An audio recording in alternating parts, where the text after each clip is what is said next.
Buena gente, bienvenidos a mi canal Soveran IA, donde voy a estar explicando papers, haciendo código y hablando de las últimas noticias de la inteligencia artificial, machine learning y deep learning. Así que, comencemos. En este video voy a estar profundizando ChatGPT y sus principales componentes, Transformer, Self-Attention, GPT y RLHF, o aprendizaje reforzado con retroalimentación humana, que son los principales mecanismos para entender el ciclo de entrenamiento que está detrás y te va a dar una mejor noción a la hora de encarar los papers que están relacionados. ChatGPT es un modelo desarrollado por OpenAI que hoy en día está en la boca de todos. Esencialmente se lo define como un modelo de lenguaje que está entrenado para tener conversaciones fluidas con las personas y permite automatizar tareas repetitivas como ventas, marketing, creación de contenido y tiene la potencialidad de reemplazar los motores de búsqueda. El modelo base es GPT, o Transformer Generativo Preentrenado, presentado en 2018 por el siguiente paper. El modelo en sí no es lo que significó la ruptura total en la sociedad, sino su componente principal es el RLHF, o aprendizaje por refuerzo con retroalimentación humana, que permitió al modelo poder ir gradualmente mejorando sus respuestas con la ayuda de los humanos. Y eso es lo que voy a hablar en este video. Dentro del procesamiento del lenguaje natural, o NLP, existe una familia de modelos llamados modelos de lenguaje, o LM, por sus siglas en inglés. Un modelo de lenguaje intenta modelar un texto como una secuencia de palabras. Lo hace aprendiendo su función de probabilidad condicionada, es decir, intenta predecir cuál es la palabra más probable en función de una secuencia de palabras anteriores. Supongamos que tenemos un modelo de 4 gramas que lo entrenamos con los guiones de este canal. Lo más probable es que si le damos 4 palabras como suscríbete a mi canal, lo que daría como output más probable sería el nombre de mi canal, Soveran IA. Los modelos de lenguaje basados en redes neuronales son modelos más complejos que aprenden relaciones entre palabras, permiten extraer patrones muchísimo más profundos y complejos y así producir respuestas más naturales y fluidas, pero siempre se basan en producir o aprender la probabilidad condicionada. Si bien voy a expandir esto en un próximo video, hay que entender que la red neuronal no trabaja directamente con la oración, sino lo que hace es partir la oración en distintos tokens y esos tokens son mapeados a su vez a vectores continuos y reales que le permiten a la red neuronal trabajar matemáticamente con ellos. Esos vectores se los denomina embedding. Cuando digo token, refiero a la unidad con la que se descompone la oración. Existen modelos que utilizan tokenizer muy intuitivos que dividen la oración en distintas palabras, es decir, token igual palabra. Pero GPT y otros modelos más complejos trabajan con tokenizers más complejos, que van a nivel de subpalabras, como por ejemplo WordPeace, Unigram o BPE. Esos tokenizers permiten representar palabras más complejas que tal vez no estaban en el corpus de entrenamiento. Como dije, cada token es mapeado a un embedding, es decir, a un vector real y continuo que captura la información semántica de las palabras y permite operar matemáticamente. Este vector es aprendido durante el proceso de entrenamiento.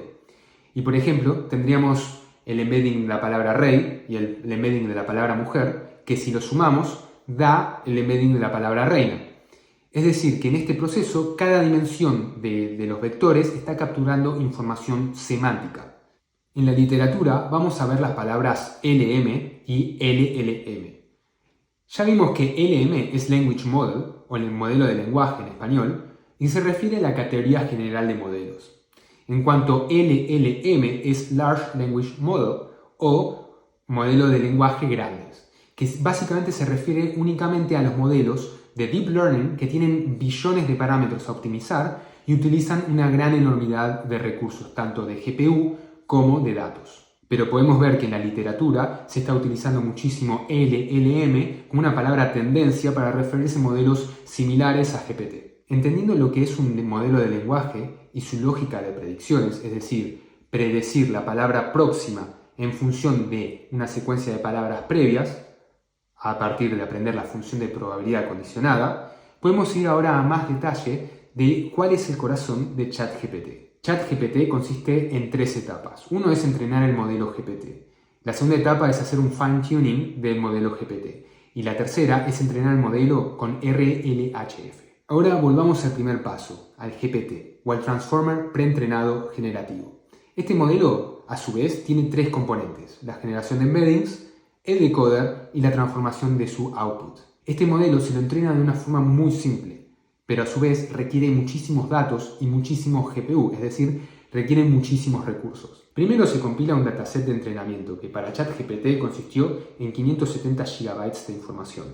Este texto consiste en texto extraído de internet, de wikis, de papers, de páginas de noticias e incluso código de GitHub. Una vez compilado el dataset, lo que se hace es entrenarlo de una forma muy simple. Se extrae una parte de esos textos y por cada palabra se lo hace producir la próxima palabra. La función de pérdida que se utiliza es básicamente cross entropy o maximum likelihood del token a predecir. Y se dice que es un modelo causal porque por cada output o cada posición que predice la próxima palabra, solamente puede ver palabras previas. De lo contrario estaría haciendo trampa. Básicamente esa causalidad se la encodea dentro de la arquitectura, forzando a la red a solo poder ver palabras previas. Para generar un nuevo texto se utiliza la autorregresión. Este mecanismo consiste en introducir un token inicial junto al prompt inicial. En este caso, start el oso. Este token inicial es con el cual GPT fue entrenado para decirle empezar a generar.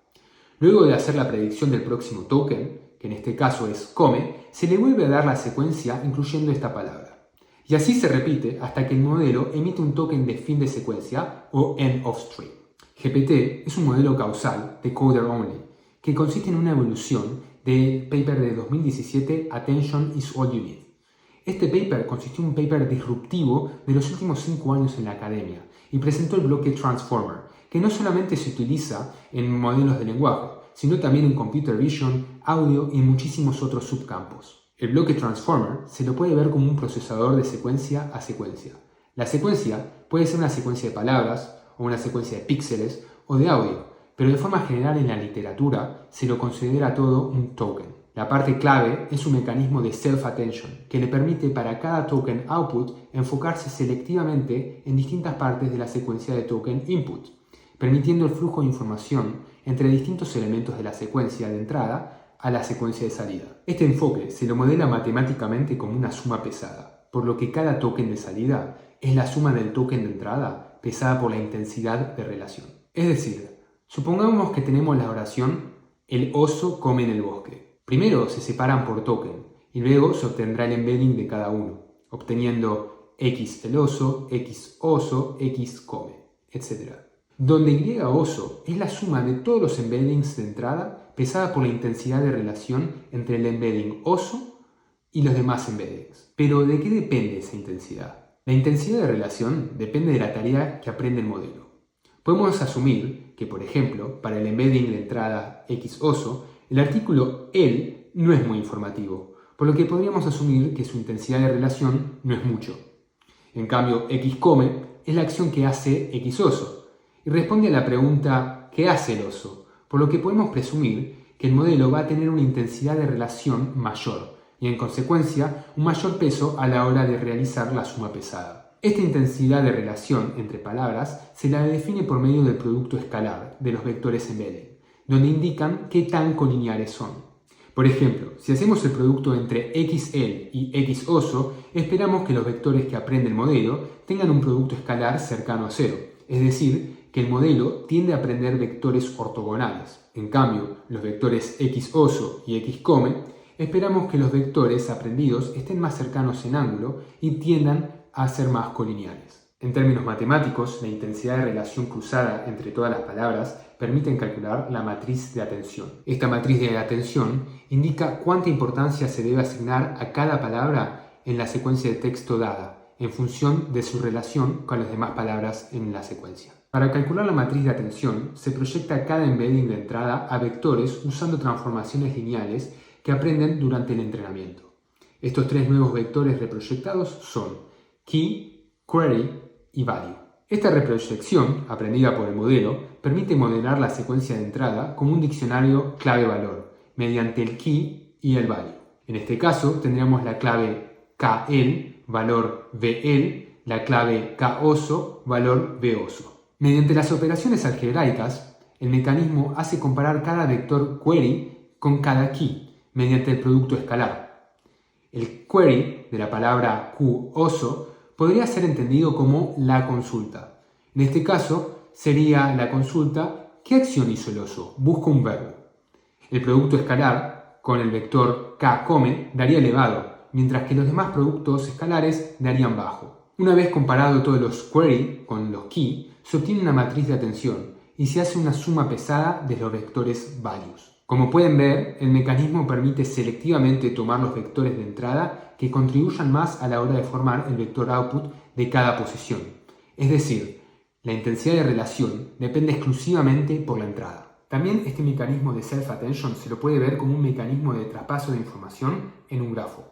Si te parece confusa esta parte, espera mis próximos videos donde voy a estar explicando con mayor detalle todo este mecanismo. En resumen, Transformer se diferencia de otras redes utilizadas en NLP, como las redes neuronales recursivas, porque permiten procesar la información de forma simultánea, y esto permite distribuir las cargas en distintas GPUs. Y además permite que la oración pueda enfocarse en las partes más relevantes de la entrada. Si bien este modelo es muy general y muy capaz de autocompletar o generar un nuevo texto, todavía no está preparado para tener una conversación o un diálogo.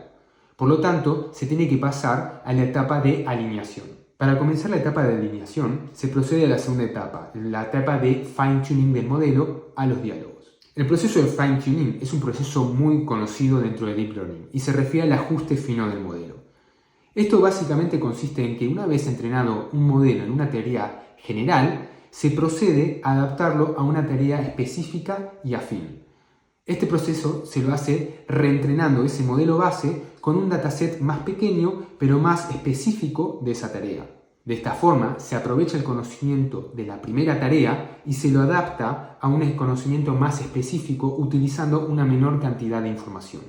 Esto es uno de los puntos claves por los cuales los modelos de lenguaje profundos van a ser clave a la hora de generar modelos específicos en ciertos dominios particulares. Para eso se contrataron un conjunto de 40 personas para generar un dataset de 13.000 diálogos. En este caso, el modelo GPT es entrenado de una forma general para generar textos similares al dataset entrenado de Internet. Pero cuando se hace el fine-tuning, se lo adapta a los diálogos, es decir, que el modelo ahora es mucho mejor a la hora de capturar la distribución subyacente de los diálogos humanos.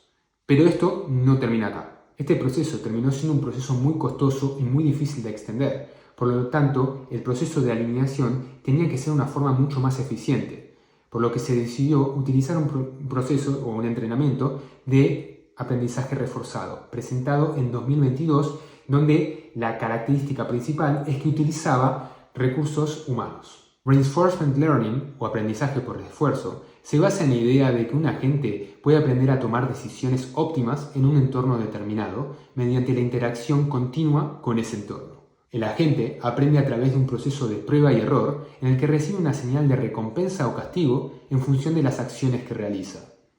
De esta manera, el agente puede ajustar el comportamiento para maximizar la recompensa a largo plazo. Estos premios son calculados por una función reward o de premio que evalúa qué tan bien fue la respuesta del modelo. Son estos tipos de técnicas de inteligencia artificial que aprenden a jugar a distintos juegos, como al Mario, al Dota, o también tenemos ejemplos donde robots aprenden a manipular objetos. Es así que aplicando RL a ChatGPT, el modelo aprende de su propia experiencia a recibir respuestas positivas a la hora de producir respuestas relevantes y precisas para los humanos, y recompensas negativas si responde de una forma vaga o imprecisa. Para incluir a los humanos dentro de este proceso, se entrenó un modelo aparte, de forma supervisada, que va a funcionar como función reward.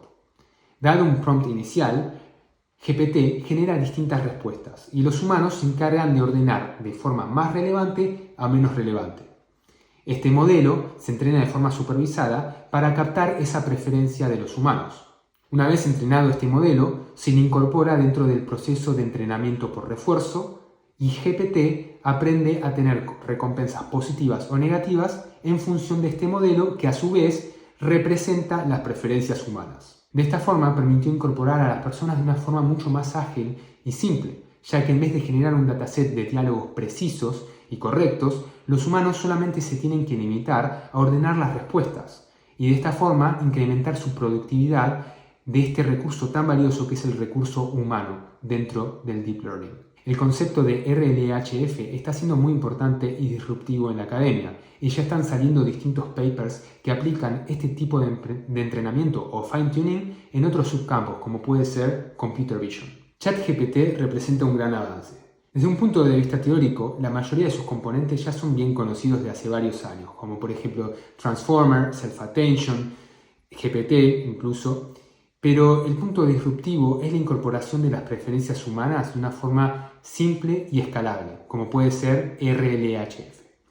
Pero desde un punto de vista social, veo un gran avance, ya que ChatGPT logró tener una gran aceptación en la sociedad y permitió demostrar que puede ser utilizado como una herramienta para incrementar nuestra productividad. Además, quiero comentar que GPT no es el único modelo de lenguaje hoy en día. Existen otros modelos como Chinchilla o Palm que básicamente tienen en común que demostraron que lo que importa acá es la cantidad de datos y la cantidad de parámetros y el tiempo de entrenamiento. La mayor diferencia entre todos estos modelos es que se demostró que entrenando más el modelo, entrenando con mayor cantidad de datos y mejor calidad, permiten tener mejores performance. Y no sabemos cuál es el límite. Y por último, las dificultades que veo en este tipo de modelos es los sesgos. No sabemos exactamente, y tampoco es transparente por OpenAI, los datos que se están utilizando y qué sesgos tienen. Y por otro lado, en la academia hay una gran discusión de cómo queremos que sea el modelo. Los modelos tienden a reproducir las estadísticas dentro de los datasets y dentro de la vida real. Tienden a reproducir las estadísticas presentes en la naturaleza. Pero por otro lado, existen formas de cómo queremos que sea el modelo, que tal vez no queremos que reproduzca esas naturalezas. Eso depende de quién desarrolla el modelo y cómo se desarrolla. Y eso lleva a otras discusiones de cómo evaluar los modelos. Existen muchísimas discusiones en esto y da para hablar en otro video. Desde ya muchas gracias por ver este video y espero que te haya servido. Dale like a este video y suscríbete a este canal porque voy a estar subiendo videos de Transformer, Self-Attention, cómo codear el primer módulo, entrenar a un modelo y también voy a estar hablando y explicando distintos papers clásicos. Nos vemos en el próximo.